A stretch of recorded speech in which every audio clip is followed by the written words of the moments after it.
Baxtiyorxon aka, siz SCning Financial Accounting imtihonini yaxshi natija bilan topshiribsiz. Shu haqida qisqacha gapirib bera olasizmi? Shu bilan birga o'zingizni ham obunachilarimizga tanishtira olasizmi?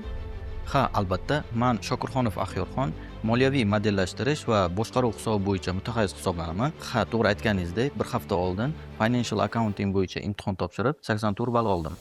Adashmasam, siz aynan FP Akademiyaning video darsliklari orqali tayyorlangansiz. Shu usulni kimlarga tavsiya qilgan bo'lardingiz?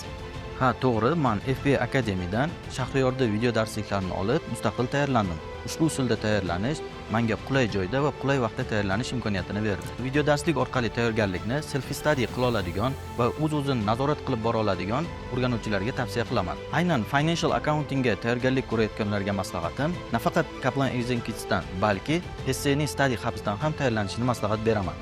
Chunki SCning Study Hubs'dagi ma'lumotlar yangilangan va imtihon savollariga o'xshash bo'ladi. Shu o'rinda men FPA jamoasiga hamda Shahriyorga alohida rahmat aytmoqchiman. Kelajakda yana boshqa SSC paperlarini o'qishni rejalashtiryapsizmi?